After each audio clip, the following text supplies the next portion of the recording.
पौष रविवार विशेष आदित्य रानूबाईची कहाणी. आदित्य रानूबाई, तुमची कहाणी ऐका. आटपाट नगरात एक ब्राह्मण राहत होता. तो रोज समिधा, फुलं, दुर्वा आणावयास रानात जात असे. तिथं नागकन्या, देवकन्या वसा वसत होत्या. ब्राह्मणाने त्यांना विचारले, कसला वसा बसता? तो मला सांगा. तुला रे वसा कशाला हवा? उतशील मातशील, घेतला वसा टाकून देशील. ब्राह्मण म्हणाला, उतणार नाही, मातणार नाही, घेतला वसा टाकणार नाही.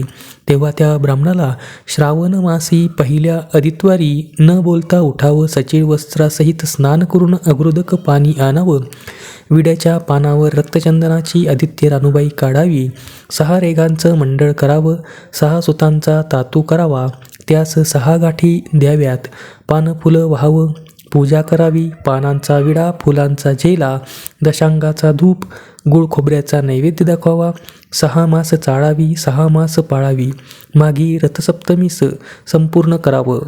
संपूर्णास गुळाच्या पोळ्या, बोरणाची खीर, लोणकड तूप मिळून जेऊ सांगावं. असेल तर चिरगुळी द्यावी, नसेल तर जोडगळसरी द्यावी, नसेल तर 2 पैसे दक्षिणा द्यावी आणि आपल्या वशाचं उद्यापन करावं. असा वसा ब्राह्मणाने केला. त्याला सूर्यनारायण प्रसन्न झाला. भाग्यलक्ष्मी आली. तेव्हा राजाच्या राणीने ब्राह्मणास बोलावणं पाठविलं. ब्राह्मण खूप घाबरला, थरथर कापू लागला. तेव्हा राणी म्हणाली, घाबरू नका, कापू नका. तुमच्या मुली आमच्या येथे द्या. आमच्या गरीबाच्या मुली तुमच्या घरी कशा द्याव्यात? तुम्ही त्यांना दासी कराल, बटीक कराल. राणी म्हणाली, वटीक करीत नाही, राजाची राणी करू, प्रधानाची राणी करू. मार्गशीर्ष महिन्यात ब्राह्मणाने लग्न करून मुली दिल्या. एक राजाच्या घरी दिली, एक प्रधानाच्या घरी दिली. गेल्या पावली मुलींचा समाचार घेतला नाही. 12 वर्षांनी समाचाराचं ब्राह्मण निघाला. राजाच्या घरी लेकीनं बसावयास पाट दिला, पाय धुवायला पाणी दिलं. म्हणाली, बाबा गूळ खा, पाणी प्या. ब्राह्मण म्हणाला, गूळ खात नाही, पाणी पित नाही. आधी माझी कहाणी करावायची आहे, ती तू ऐक. तुमची कहाणी ऐकायला मला वेळ नाही. राजा पारधीला जाणार आहे, त्याला जेवायला उशीर होईल. तेच त्याच्या मनात राग आला. तोच राग मनात धरून ब्राह्मण तेथून तसाच निघाला व प्रधानाच्या घरी आला. वडिलांना पाहताच त्या मुलीने बसावयास पाट, पाय धुवायला पाणी देऊन गूळ पाणी दिलं. गूळ खात नाही, पाणी पित नाही, माझी कहाणी करायची आहे, तू अगोदर ऐक. तुमची कहाणी नको ऐकू तर कोणाची ऐकू? ती मग घरात गेली. उतरंडीची 6 मोते आणली. 3 आपण घेतली व 3 वडिलांच्या हातात दिली. वडिलांनी सांगितलेली कहाणी मन लावून एकाग्रतेने ऐकली. नंतर जेवून खाऊन वडील आपल्या घरी आले. बायकोनं मुलीचा समाचार विचारला. जिनं काही ऐकलं नाही ती गरीब दुखी कष्टी झाली आणि जिनं कहाणी ऐकली ती मोठ्या सुखात आहे. इकडे जी गरीब झाली होती तिनं आपल्या मुलाला श्रीमंत मावशीकडून काही दिलं तर घेऊन येण्यास सांगितलं. पहिल्या आदित्यवारी पहिला मुलगा उठला. तळ्याच्या पाळी जाऊन उभा राहिला. तेथे प्रधानाच्या दासी होत्या. प्रधानाच्या राणीला जाऊन सांगा की तुमच्या बहिणीचा मुलगा आला आहे. कसा आला आहे, काय आला आहे? फाटकं नेसला आहे, तुटकं पांघरलं आहे, तळ्याच्या पाळीला उभा राहिला आहे. परसदारानं घेऊन या. परसदारानं त्या घेऊन आल्या. त्याला नावमाकू घातलं, पितांबर नेसायला दिलं, जेव खाऊ घातलं, कोहळा पोखरून होना मोहरा भरल्या व सांभाळून घरी नेण्यास सांगितल्या. वाटेत जात असताना सूर्यनारायण माळ्याच्या रूपानं आला व हातातल्या कोहळा काढून घेतला. घरी जाताच आईनं विचारलं, मावशीनं काय दिलं? दैवानं दिलं पण कर्मानं नेलं. कर्माचं फळ पुढं उभं राहिलं. मावशीनं दिलं पण ते सर्व गेलं. दुसऱ्या आदित्यवारी दुसरा मुलगा गेला. प्रधानाच्या राणीनं त्याला घरी नेलं. नावमाकू घातलं, नेसायला पितांबर दिलं, जेव खाऊ घातलं, काठी पोखरून होना मोहरांनी भरून दिली व न विसरता सांभाळून येण्यास सांगितलं. वाटेत सूर्यनारायण गुराख्याच्या रूपानं आले व काठी काढून घेतली. घरी गेला. घडलेली गोष्ट सांगितली. दैवानं दिलं पण कर्मानं नेलं. तिसऱ्या आदित्यवारी तिसरा मुलगा गेला. तळ्याच्या पाळी उभा राहिला. त्याच्याही पहिल्यासारखंच प्रधानाने घरी नेऊन योग्य आदर सत्कार केला व नारळ पोखरून होना मोहरांनी भरून दिला व सांभाळून नेण्यास सांगितलं. घरी जाताना विहिरीच्या काठी नारळ ठेवून पाणी प्यायला तो विहिरीत उतरला. तोच नारळ गडगडत विहिरीत पडला.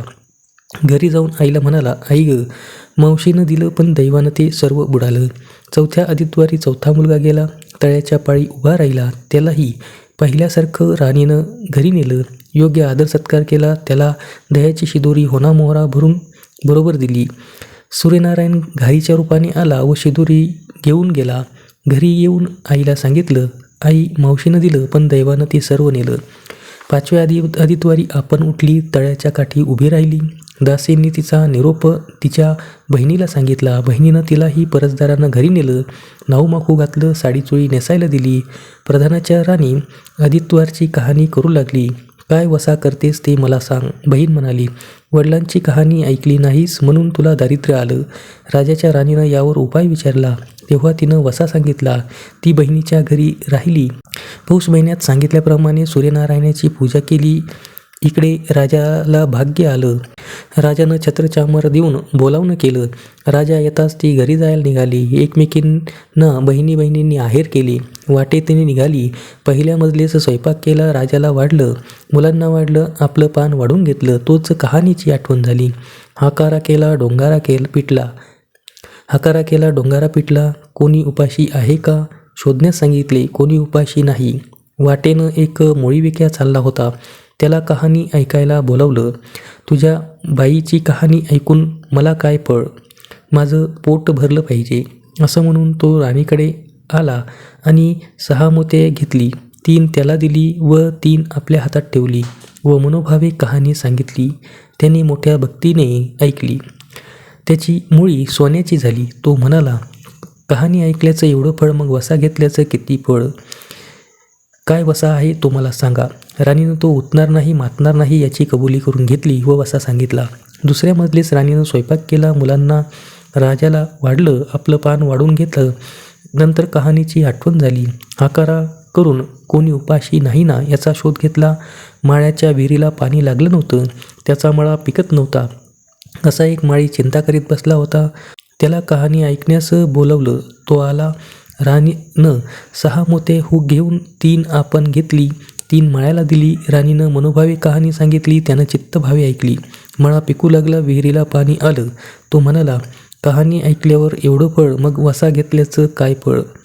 काय वसा असेल तो मला सांगा. मग राणीनं त्याला वसा सांगितला. 3ऱ्या मजलीस स्वयंपाक केला. मुलांना वाढलं, राजाला वाढलं. आपलं पान वाढून घेताच कहाणीची आठवण झाली. नगरात कोणी उपाशी नाही ना याचा शोध घेतला. एक म्हातारी व तिचा मुलगा वनात गेला होता. एक डोहात बुडाला तर एक सर्पानं खाल्ला, म्हणून ती चिंताक्रांत होऊन बसली होती. तिला कहाणी ऐकण्यास बोलवलं. राणीनं तिला पहिल्याप्रमाणे कहाणी न सांगितली. तिची दोन्ही मुलं आली. कहाणी ऐकण्यास एवढं फळ, तर वसा घेतल्यास किती मोठं फळ असणार. तेव्हा वसा सांगण्यास सांगितलं. राणीनं तिलाही तो वसा सांगितला. 4थ्या मजलीत स्वयंपाक करून मुलांना, राजाला वाढलं. आपलं पान वाढून घेताच कहाणीची आठवण झाली. कोणी उपाशी नाही ना याची खात्री करून घेतली. कानाडोळा मासाचा गोळा, हात नाही पाय नाही असा एक मनुष्य रस्त्यामध्ये होता. त्याच्या अंगावर तांब्यावर पाणी ओतलं. पालथा होता, तो उताना केला. 6 मोत्या होती. 3 मोत्या त्याच्या बेंबीवर ठेवली. 3 मोते आपण घेतली. राणीनं सांगितलेली कहाणी त्याने ऐकली. त्याला हातपाय आले. देह दिव्य झाला. त्याने ही राणीस वसा विचारताच राणीने त्यास वसा सांगितला. 5व्या मुक्कामास घरी स्वयंपाक केला. सूर्यनारायण जेवायला आले. 7 दरवाजे उघडले. लोह गंगाळ पाणी तापवलं. षड्रस पक्वांना जेवायला केली. सूर्यनारायण भोजनास बसले. त्यांना पहिल्या घासाला केस लागला. ते रागवले. राजाच्या राणीला 12 वर्ष दारिद्र्य आलं होतं. तिनं आदित्यवारी वळचणीखाली बसून केस विंचरले. काळ चवळ डोईचा केस, वळचणीची काडी डाव्या खांद्यावरून टाकून दे. राजाच्या राणीला सूर्यनारायणाचा कोप झाला. तसा कोणाला होऊ नये. ब्राह्मणाला, मोळी विक्याला, राजाच्या राणीला, माळ्याला, म्हातारणीला, कानाडोळा मासाचा गोळा, सर्वांना सूर्यनारायण जसा प्रसन्न झाला तसा तुम्हा होई 60 उत्तराची कहाणी 5 उत्तरी सुफळ संपूर्ण. धन्यवाद.